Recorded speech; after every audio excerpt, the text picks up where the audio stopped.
আসসালামু আলাইকুম। সুপ্রিয় শিক্ষার্থীবৃন্দ, আমি ফেরদৌসী হক, সহযোগী অধ্যাপক, বাংলা বিভাগ, ঢাকা কলেজ। আমি আজকে ঢাকা কলেজের তৃতীয় বর্ষের ছাত্রদের উদ্দেশ্যে অনলাইন ক্লাসে উপস্থিত হয়েছি। তোমরা যে যেখানে আছো, আশা করি ভালো আছো, নিরাপদে আছো। ঈদের আগে এটা তোমাদের সাথে আজকে আমার শেষ ক্লাস। আবার ঈদের পরে দেখা হবে ইনশাল্লাহ। তো আজকে থার্ড ইয়ারের ছাত্ররা আমি তোমাদেরকে একটা নতুন বিষয় পড়ানোর চেষ্টা করব। অর্থাৎ আজকে আমি তোমাদের সামনে আলোচনা করার চেষ্টা করছি ময়মনসিংহ গীতিকা বিষয়ে। তোমাদের ময়মনসিংহ গীতিকা অর্থাৎ লোকসাহিত্যের উপরে আরেকটি কোর্স আছে, সেটা ময়মনসিংহ গীতিকা। সেখানে তোমাদের দুটো গীতিকা পাঠ্য বা দুটো পালা, সেটা হচ্ছে মহুয়া এবং দেওয়ানা মদিনা। তো এই ময়মনসিংহ গীতিকা জিনিসটা কি? তো শিক্ষার্থীবৃন্দ, চলো আমরা আজকে একটু আগে প্রাসঙ্গিক আলোচনা করি নিই। ময়মনসিংহ গীতিকার সঙ্গে আসলে এদেশের শিক্ষিত সমাজের অনেকেরই আসলে অল্প বিস্তর পরিচয় রয়েছে। অনুবাদের সুবাদে বলা যেতে পারে পৃথিবীর বিভিন্ন দেশের সাহিত্য রসিক মহলে আসলে এটার সুখ্যাতি বরাবরই রয়েছে। অভারতীয় অন্তত 12টি ভাষায় এই গীতিকাগুলির অনুবাদ হয়েছে। এগুলো আসলে কি? এগুলো আসলে পল্লী বাংলার একেবারে মাটি জল থেকে উদ্ভূত এই রচনাগুলো এক কথায় সত্যি বিস্ময়কর। একটা কথা তোমরা জানো যে বহুকাল আগে থেকেই বিশ্বের বিভিন্ন দেশের মানুষজনকে ভারতীয় উপমহাদেশের গল্প কাহিনীর আকর্ষণ কিন্তু মুগ্ধ করেছিল। যেমন রামায়ণ মহাভারতের কাহিনী, ভারতীয় উপমহাদেশের অজস্র লোককথা পৃথিবীর বিভিন্ন দেশে পরিভ্রমণ করেছে। এই কথাটা বলার সাথে সাথে নিশ্চয়ই তোমাদের মনে পড়ে গেছে যে এই প্রসঙ্গে কিন্তু আমি আগেও তোমাদের সাথে কথা বলেছি। সেটা লোকসাহিত্যের তত্ত্ব বিষয়ক আলোচনা করতে গিয়ে আমরা বলেছিলাম যে থিওডর বেনফে এবং ম্যাক্স মোলার তারা কিভাবে প্রমাণ করার চেষ্টা করেছিলেন যে ভারতীয় উপমহাদেশের অজস্র লোককাহিনী পৃথিবীর বিভিন্ন জায়গায়, বিশেষত ইউরোপ মহাদেশের, কিভাবে এগুলো গিয়েছিল, বিভিন্ন জায়গায় এগুলো ঘুরে বেরিয়েছে, সেই ব্যাপারে তোমাদের সাথে আমি কিন্তু আগে আলোচনা করা হয়ে গেছে। তো সে যাই হোক, এই আমরা জানি যে লোকসাহিত্য হচ্ছে একটা জনশ্রুতিমূলক বা লোকস্মৃতি বা লোকশ্রুতিবাহিত। তবে এই যে ময়মনসিংহ গীতিকার কথা বলছি, এটা কিন্তু আসলে এতদিনে ছাপাখানার বদলতে বলা যেতে পারে এই অনুবাদের মাধ্যমে এই পল্লী বাংলার লোকগীতিকাগুলি বিশ্বের বিভিন্ন দেশে পাড়ি জমিয়ে ফেলেছে। তো এই ময়মনসিংহ গীতিকার অনুবাদের সুবাদে বহু বিদেশি এই রসজ্ঞের দৃষ্টি কিন্তু এগুলোর উপরে পড়েছে এবং তাদের আকর্ষণও করেছে এবং বহু প্রশংসাও অলরেডি এই ময়মনসিংহ গীতিকা পেয়েছে। তো এক্ষেত্রে আমি প্রথমেই নিশ্চয় প্রশ্ন আসছে যে গীতিকা কি? আমরা যখন লোকসাহিত্যের শ্রেণী বিভাগ পড়ছিলাম তখন কিন্তু এই শ্রেণী বিভাগের মধ্যে আমরা যেমন বলেছি ছড়া কী, কথা কী, গীত কী, হ্যাঁ, পুরা কাহিনী কী, এগুলোর সাথে সাথে আমরা গীতিকা এই প্রসঙ্গটা কিন্তু এসেছিল। এই গীতিকা ব্যাপারে কিন্তু আমি তখন আলোচনা করেছি, তারপরেও আমি তোমাদেরকে আজকে আবার বলছি যে যেহেতু এসেছে ময়মনসিংহ গীতিকা, সেই হিসাবে আমাদের তাহলে জানতে হবে যে আসলে গীতিকা কী। এই যে গীতিকা, এটা ইংরেজিতে এর প্রতিশব্দ হিসাবে সমালোচকগণ বা গবেষকগণ অনেক আগেই এ ব্যাপারটা নিয়ে তারা চিন্তা ভাবনা করেছে যে এই গীতিকা কথাটা আমরা আসলে কোত্থেকে পেলাম। তাহলে আমরা একটু জেনে নেই যে গীতিকা কি। তো সুপ্রিয় শিক্ষার্থীবৃন্দ, আসো আমরা তাহলে একটু জানি যে আসলে গীতিকাটা কোত্থেকে এসেছে। ধারণা করা হয় যে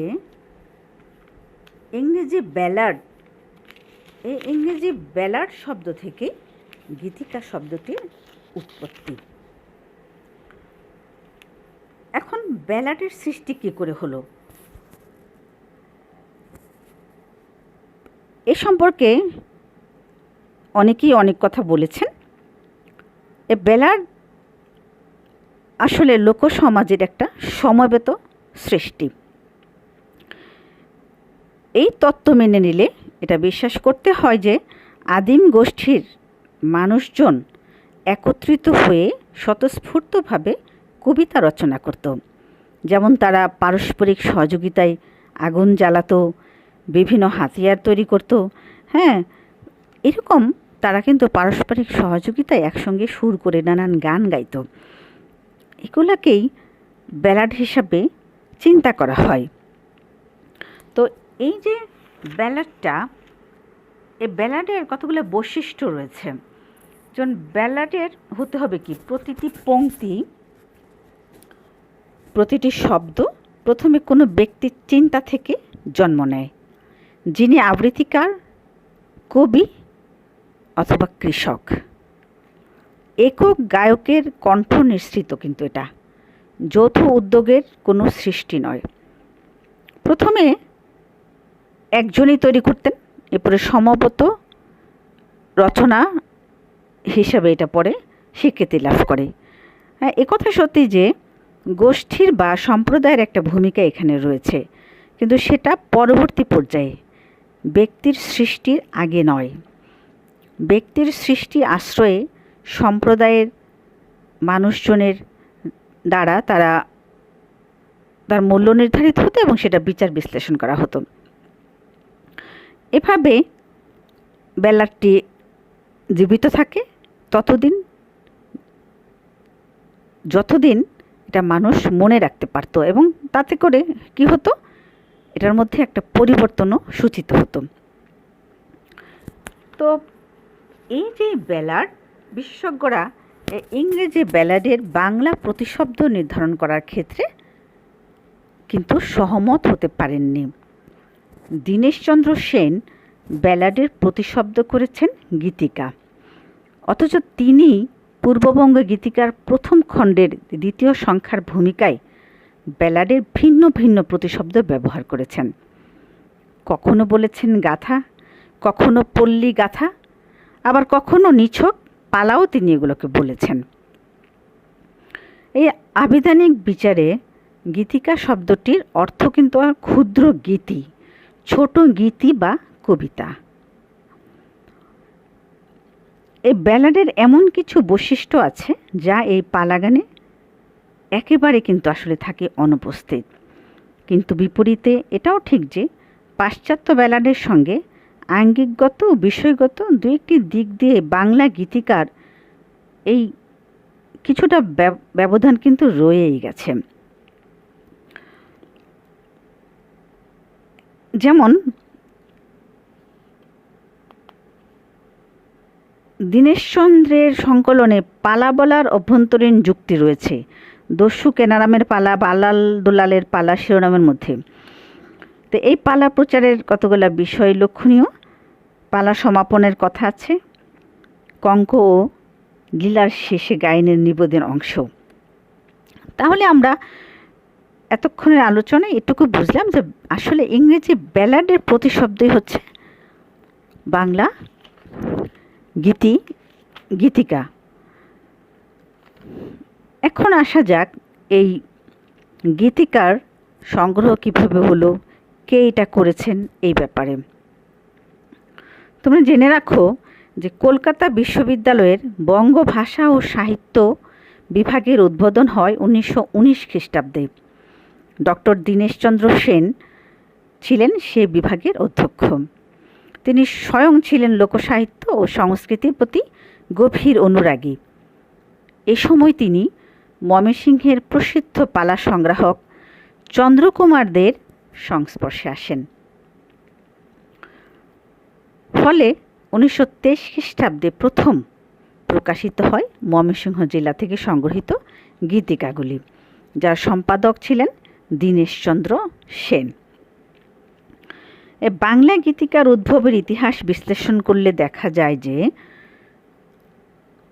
ভালো করে একটু মনোযোগ দিয়ে শুনুন, এই গীতিকার উদ্ভবের ইতিহাস যদি আমরা বিশ্লেষণ করি তাহলে আমরা একটা জিনিস দেখতে পাবো, সেটা হচ্ছে ত্রয়োদশ চতুর্দশ শতাব্দীতে 2-4টি ছড়া এবং সামান্য কটি গান ছাড়া কিছুই পাওয়া যায় না।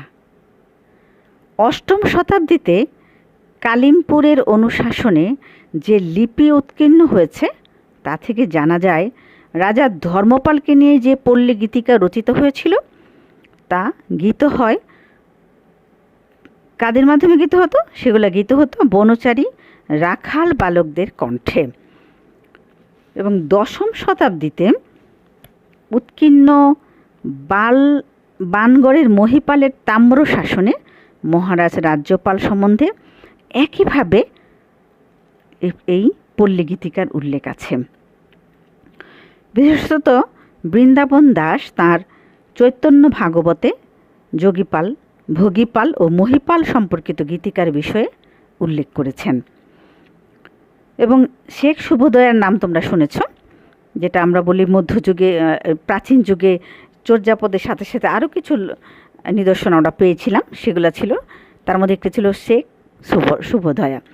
এই শেখ শুভোদয়া রামপালদের সম্বন্ধে পালাগানের বিষয়ে উল্লেখ আছে। রামপাল একাদশ শতাব্দীর মানুষ, কিন্তু কালের প্রবাহে রাজাদের কীর্তিকলাপকে কেন্দ্র করে রচিত গীতিকাগুলি কিছুটা বিস্তৃত অতলে ধরা যেতে পারে হারিয়ে গিয়েছিল। এই লৌকিক নরনারীর প্রেম কাহিনী পালাগুলোর উপজীব্য হয়ে উঠল। দেবদেবী বা নীতিপ্রচারের মাহাত্ম্যের স্থান দখল করে নিল তখন এই মানবীয় অনুভূতি ও উপলব্ধি। একান্ত মানবিক ভাবাবেগ হয়ে উঠল তখন এই ময়মনসিংহ গীতিকার প্রাণ সামগ্রী। সমালোচকরা অনুমান করেছেন যে মূলত ষোড়শ থেকে সপ্তদশ শতাব্দী থেকেই বাংলা পালাগানগুলি বাংলায় প্রচার লাভ করে এবং লোকসাহিত্যের শাখা হিসেবে জনমনের ঐতিহ্য ও মানব মনস্তত্ত্বকে ধারণ করে কালের অগ্রগতির সাথে সাথে এটা ছড়িয়ে পড়ে। এবং এই যে চন্দ্রকুমার দে, উনি ময়মনসিংহ গীতিকার সংগ্রাহক, এটা আমরা আগেই জেনেছি। তিনি কোথাকার মানুষ একটু জানা দরকার। তিনি ময়মনসিংহ জেলার অন্তর্গত আইথর গ্রামে 1888 খ্রিস্টাব্দে জন্মগ্রহণ করেন। জেনে রাখো, তাদের পারিবারিক অবস্থা সচ্ছল ছিল না, সে কারণে মূলত অর্থাভাবেই এই চন্দ্রকুমারের প্রথাগত শিক্ষা বেশিদূর অগ্রসর হয়নি। পিতার মৃত্যুর পর চন্দ্রকুমার এই স্বল্প বেতনে কালীপুর জমিদারিতে একটা গোমস্তার চাকরিতে নিযুক্ত হন। তখন তার কাজ ছিল গ্রামে গ্রামে ঘুরে খাজনা আদায় করা। এই যে কাজের সূত্রে তাই তাকে গ্রামে গ্রামান্তরে ঘুরে বেড়াতে হতো। ফলে গ্রামবাসীদের কাছে তিনি হয়ে ওঠেন তাদের খুবই কাছের মানুষ, আপন মানুষ, বিশ্বাসের মানুষ। আর এই সূত্রেই কিন্তু তিনি পল্লী সঙ্গীত ও গাথা সংগ্রহে অগ্রসর হন। চন্দ্রকুমার দে একজন কবি ও সাহিত্যিক হওয়া সত্ত্বেও তার প্রথম ও প্রধান পরিচয় কিন্তু এই গীতিকার সংগ্রাহক হিসেবেই। ময়মনসিংহ জেলা থেকে প্রকাশিত কেদারনাথ মজুমদার সম্পাদিত সৌরভ নামে একটা পত্রিকা, যেটা 1913 সালের প্রাচীন মহিলা কবি, তার নাম তোমরা শুনে থাকবে হয়তোবা, যে চন্দ্রাবতী, তাকে নিয়ে চন্দ্রকুমার দের একটি প্রবন্ধ প্রকাশিত হয়। কোন পত্রিকাতে? সৌরভ পত্রিকা, যেটা 1913 সালে এই পত্রিকাটা প্রকাশিত হয়েছিল। তাহলে আমরা কি বলছিলাম? এই সূত্রে দীনেশচন্দ্র সেন তার খোঁজ পান। তারই প্রচেষ্টায় চন্দ্রকুমার মাসিক 70 টাকা বেতনে কলকাতা বিশ্ববিদ্যালয়ের অধীনে লোকসাহিত্যের সংগ্রাহক নিযুক্ত হয়ে যান। এবং তোমরা জানলে খুশি হবে, চন্দ্রকুমার মোট 25টি গীতিকা সংগ্রহ করেন। এগুলি ময়মনসিংহ গীতিকা ও পূর্ববঙ্গ গীতিকার বিভিন্ন খণ্ডে প্রকাশিত হয়। তাহলে আমরা চন্দ্রকুমার দে সম্পর্কে বেশ কিছু তথ্য জানলাম যে তিনি কীভাবে এই গীতিকার সাথে জড়িত হয়ে গিয়েছিলেন। এবং শুধু চন্দ্রকুমার দের নাম করলেই কিন্তু হবে না, এই পূর্ববঙ্গ গীতিকা সংগ্রহে অন্যান্য আরও কয়েকজন কিন্তু যুক্ত ছিলেন, তাদের নাম না করলেই নয়। তারা হলেন কবি জসিমউদ্দিন, নগেন্দ্রচন্দ্র দে, বিহারীলাল রায়, মনসুর উদ্দিন, মনোরঞ্জন চৌধুরী, শিবরতন মিত্র এবং আশুতোষ চৌধুরীর কথাও কিন্তু না বললে চলবে না। এই গেল আমাদের সংগ্রাহকদের কথা। এইবার আমরা আসি যে আমরা যে মহুয়া পালাটি পড়ব, যেটা চন্দ্রকুমারদের সম্পাদিত মহুয়া পালাটি, এ পালাটি এখন পড়তে গেলে তোমাদের আমার মনে হয় আর এই বিষয়গুলো তোমাদেরকে একটু জানা দরকার। এই কারণে আমি এটা বলার চেষ্টা করছি যে এই যে ময়মনসিংহ গীতিকাটা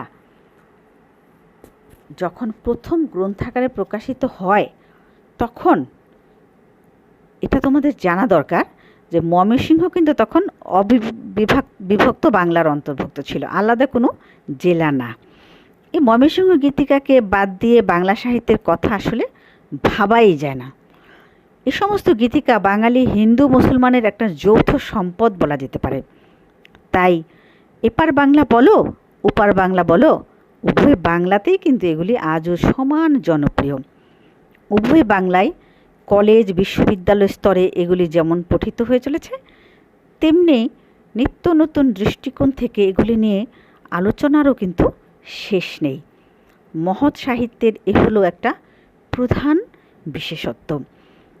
সে সাহিত্য নিয়ে আলোচনার ধারাটি চিরকাল অব্যাহত থাকে। এই ময়মনসিংহ গীতিকা কিন্তু তার একটা অন্যতম দৃষ্টান্ত। এই যে ময়মনসিংহ অঞ্চল থেকে সংগৃহীত আখ্যানগুলিকে গীতিকা নামে প্রথম অভিহিত করেন কে? তাহলে দীনেশচন্দ্র সেন। তারপর থেকে এগুলি গীতিকা রূপেই পরিচিত হয়। কিন্তু এই অঞ্চলে এগুলির উদ্ভব ও প্রচলন, সে অঞ্চলে এই সমস্ত রচনাকে আসলে তারা পালাগান বলেই চেনেন। এরা এগুলাকে গীতিকাটির থেকে এত কিছু ওরা বোঝে না, ওরা এগুলোকে পালাগান বলেই চিনেন। এই যে ময়মনসিংহ গীতিকার ভূমিকার যে গ্রন্থাকারে বের করার সময় একটা ভূমিকার আখ্যানগুলিকে দীনেশচন্দ্র সেন ব্যালাড রূপে যে অভিহিত করেছেন, তেমনি ইংরেজি অনুবাদেও কিন্তু এগুলাকে ব্যালাডই বলা হয়েছে। আমি আগেই বলেছি যে অভারতীয় প্রায় 12টি ভাষায় কিন্তু এই ময়মনসিংহ গীতিকা অনুবাদিত করা হয়ে গেছে এবং সেখানেও কিন্তু এগুলোকে ব্যালাডই বলা হয়েছে। যে লোকসমাজে এগুলো উদ্ভূত প্রচারিত, সে লোকসমাজ কিন্তু ব্যালাড জাতীয় রচনার সঙ্গে তখন মোটেও পরিচিত ছিল না। পাশ্চাত্য ব্যালাডের আদর্শ সম্বন্ধে তাদের কোনো ধারণাই ছিল না। তারা পালাগানই রচনা করেছিল, ব্যালাড নয়।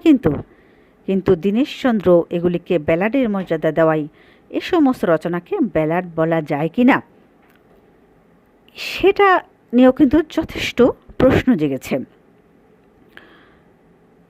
একথা ঠিক যে পাশ্চাত্য ব্যালাডের কয়েকটি লক্ষণ দীনেশচন্দ্র কথিত এই যে গীতিকাগুলিতে কিন্তু আছে। যেমন এগুলি ঐতিহ্য আশ্রয়ী আখ্যান গীতি, মূলত লোকসমাজে উদ্ভূত, মুখে মুখে প্রচারিত, প্রকাশরীতি প্রত্যক্ষ, সহজ, সরল এবং নৈর্ব্যক্তিক, এবং প্রায়শই এগুলো কিন্তু নাটকীয়। গোষ্ঠী বিশেষের মানুষজনকে আনন্দদানের জন্য রচনা করা হলেও এর ভাববস্তু কিন্তু বিশ্বজনীন এবং গোষ্ঠী বিশেষের অভিজ্ঞতা সমৃদ্ধ বিষয়বস্তু আশ্রয়ে এগুলা রচিত এবং প্রেম কাহিনীর প্রাধান্য রয়েছে। প্রেম আবেগ উচ্ছ্বাসপূর্ণ একটি করুণ ট্র্যাজেডিও এর মধ্যে রয়েছে। একটি ব্যাপারে পাশ্চাত্য ব্যালাডের সঙ্গে গীতিকা সমূহের একটা পার্থক্য কিন্তু রয়ে গেছে। পাশ্চাত্য ব্যালাডে আখ্যান পরিবেশনের ক্ষেত্রে সমস্ত রকম বাহুল্য ও অনাবশ্যকতা বর্জন করা হয়। এটা একটা গুরুত্বপূর্ণ পয়েন্ট যে পাশ্চাত্য ব্যালাডের যে আখ্যান পরিবেশন করা হয়, আখ্যান মানে কাহিনী, যে কাহিনীটা পরিবেশন করা হয় সেক্ষেত্রে সমস্ত রকম বাহুল্য এবং অনাবশ্যকতা কিন্তু বর্জন করা হয়। শুধু গুরুত্বপূর্ণ ঘটনা এখানে প্রাধান্য পায়, অর্থাৎ সংক্ষিপ্ততা ও তীক্ষ্ণতা ব্যালাডের একটা বিশেষ গুরুত্বপূর্ণ বৈশিষ্ট্য। কিন্তু আমরা যে গীতিকাগুলো পড়ব, এই আলোচ্য গীতিকাগুলোতে কিন্তু সংক্ষিপ্ততার পরিবর্তে আমরা পড়লেই তোমরা বুঝবে, দেখবে যে এখানে বিস্তৃতি অনেক প্রশ্রয় পেয়েছে। একটা নিটল গল্প পরিবেশনই যেন লক্ষ্য। পাশ্চাত্য ব্যালাডে এই প্রসঙ্গে থেকে, অর্থাৎ একটি প্রসঙ্গ থেকে আরেকটি প্রসঙ্গে নিমেষে যেন খুব দ্রুত গতিতে অর্থাৎ লাফিয়ে যেন চলে যায়। মাঝখানের অংশগুলি শ্রোতার কল্পনার উপরে ছেড়ে দেওয়া হয়। কিন্তু ময়মনসিংহ গীতিকায় দেখা যায় কথকতার রীতি, কাহিনীটি সবিস্তারে বলা হয়। গ্রামের সাধারণ মানুষজন যেহেতু শ্রোতা, সেহেতু এই রীতির আশ্রয় নেওয়া হয়ে থাকে। কোনো কোনো ক্ষেত্রে এর ব্যতিক্রম দেখা যায়, যেমন আমরা মহুয়া যখন পড়ব সেখানে আমরা সেখানে দেখবা যে কাহিনী বেশ দ্রুত গতিতে এগিয়ে যাওয়ার বেশ কিছু নিদর্শন রয়েছে। এটা আমরা যখন পড়ব তখনই আমি তোমাদেরকে ওই ব্যাপারটা বলবো এবং তোমাদেরকে ওই ব্যাপারে মানে প্রমাণ দেওয়ার চেষ্টা করব। তাহলে আমরা একটা জিনিস বলতে চাচ্ছি যে আমরা যে ময়মনসিংহ গীতিকে যে দুটো গীতিকা পড়ব তার মধ্যে একটি হচ্ছে মহুয়া। এই মহুয়া হচ্ছে রচয়িতা হচ্ছে দ্বিজ কানাই। ভালোভাবে মনে রেখো, আমি যখন আবার মহুয়া কাব্যটা পড়াবো তখন আমি আবার বলবো, কাব্য ঠিক না গীতিকা। এই মহুয়া এটা রচয়িতা হচ্ছে দ্বিজ কানাই। এই দ্বিজ কানাই ছিলেন নমশূদ্রদের ব্রাহ্মণ, তার একটি গানের দল ছিল। এবং এটা কোত্থেকে উদ্ধার করা হয়? এটা মস্কা গ্রামের শেখ আসক আলী এবং ওই গ্রামের উমেশচন্দ্র দে, গোরালের নাসু শেখ, এরা এখান থেকে এটা দেওয়ানমদিনাও তোমাদের পড়তে হবে এবং সেটাও দেওয়ানমদিনার দেওয়ানদের অত্যাচারের কথা এই সকল গীতিকার মধ্যে বর্ণিত আছে। তাদের কোনোটিতে কবির নাম পাওয়া যায়। এ সম্বন্ধে কবিদের একটা সতর্কতা এখানে অকারণ না। কৈলাসচন্দ্র দাস ও কেন্দুয়ার নিকটবর্তী কোনো একটা স্থানের মাঝিদের কাছ থেকে এটা উদ্ধার করা হয়েছিল। তো সুপ্রিয় দর্শক, সুপ্রিয় শিক্ষার্থীবৃন্দ, তাহলে আমরা এতক্ষণের আলোচনার পরিপ্রেক্ষিতে আমি এই কথাটাই বলবো যে এই ময়মনসিংহ গীতিকাকে কি আঞ্চলিক সাহিত্য বলা যায়? আঞ্চলিক সাহিত্য কোনো একটি অঞ্চলের জীবন রসে পুষ্ট। একটি অঞ্চলের ভূপ্রকৃতি, তার বনজঙ্গল, নদ নদী, পাহাড় পর্বত, গাছপালা, ফুল ফল, পশু পাখি, মানুষজন, তাদের অর্থনৈতিক অবস্থা, সমাজ ব্যবস্থা, তাদের বিশ্বাস, সংস্কার, প্রথা, আচার আচরণ, তাদের উৎসব অনুষ্ঠান, খাদ্য, ভাষা, সে সাহিত্যে ব্যাপক প্রভাব বিস্তার করে। তাই এবং শুধু তাই নয়, পাত্রপাত্রীর জীবন স্বভাবেও, জীবন ভাবনাও কিন্তু সেখানে উকি দেয়। আমরা একটা জিনিস বলতে পারি যে মধ্যযুগের যে ধর্মমঙ্গল কাব্য, ময়মনসিংহ গীতিকা ও পূর্ববঙ্গ গীতিকাকে একদিক থেকে আঞ্চলিক সাহিত্য কিন্তু বলা যায়। কি বললাম? যে মধ্যযুগে যে ধর্মমঙ্গল কাব্যটা, ময়মনসিংহ গীতিকা ও পূর্ববঙ্গ গীতিকাকে কিন্তু আমরা এদিক থেকে আঞ্চলিক সাহিত্য বলতে পারি। ধর্মমঙ্গল কাব্যকে সেজন্যই সাহিত্যের ঐতিহাসিকেরা রাঢ়ের জাতীয় কাব্যরূপে অভিহিত করেছেন। এই ময়মনসিংহ গীতিকা ও পূর্ববঙ্গ গীতিকায় বাংলার অঞ্চল বিশেষের পরিচয় ও প্রভাব কিন্তু সুস্পষ্ট, কারণ ওই অঞ্চলের মাটি জলের সঙ্গে এই গীতিকাগুলি কিন্তু ওতপ্রোতভাবে সম্পৃক্ত বা ওতপ্রোতভাবে জড়িত। অর্থাৎ এই অঞ্চলের মানুষজনের জীবনচর্চা এই গীতিকাগুলিতে কিন্তু প্রতিফলিত। এই গীতিকাগুলি পাঠ করে আমরা ওই অঞ্চলের প্রকৃতি, ঋতু, তাদের যে আঞ্চলিক ভাষা, তাদের আচার আচরণ, এগুলো সব আমরা এটা থেকে কিন্তু উদ্ধার করতে পারবো। একটা জিনিস তোমাদেরকে বলে রাখি, অধিকাংশ গীতিকার মূল উপজীব্য কিন্তু প্রেম, আর সে প্রেম স্থান কালের সংকীর্ণ গণ্ডিকে অতিক্রম করে পরিব্যাপ্ত হয়েছে, চিরন্তন কালকে স্পর্শ করেছে। তাই পৃথিবীর বিভিন্ন ভাষায় অনুদিত হয়ে বিশ্ববাসীর মন কিন্তু এই গীতিকাগুলি জয় করেছে। তাহলে আমার সুপ্রিয় শিক্ষার্থীবৃন্দ, আজ আমি ময়মনসিংহ গীতিকা পরিচয় এবং এটা কে কোথা থেকে এসেছে, কিভাবে এসেছে, কে এটা উদ্ধার করেছেন, এই প্রসঙ্গে আজকে আমি তোমাদেরকে একটা সাধারণ ধারণা দিলাম। আশা করি তোমরা ভালো থাকবে। ঈদের পরে তোমাদের সাথে আমার আবার হয়তো দেখা হবে যদি সুস্থ থাকি। তোমরা আমার জন্য দোয়া করবে, আমি তোমাদের জন্য দোয়া করছি। তোমরা যেন সবাই ভালো থাকো, সুন্দরভাবে ঈদ করো এবং নিরাপদে থাকবে, সামাজিক দূরত্ব বজায় রাখবে। তো আগামী ক্লাসে, পরবর্তী ক্লাসে আমি মহুয়া কাব্যটি নিয়ে, আমি আবারও বলছি মহুয়া কাব্য না, ঠিক এটা মহুয়া গীতিকা, গীতিকাব্য না, সরি, এটা একটা গীতিকা। এই মহুয়া গীতিকা বা পালা গান, এটা নিয়ে আমি তোমাদের সামনে উপস্থিত হব। তো তোমরা সে পর্যন্ত ভালো থাকো, পরবর্তী ক্লাসে দেখা হবে ইনশাল্লাহ। আল্লাহ হাফেজ।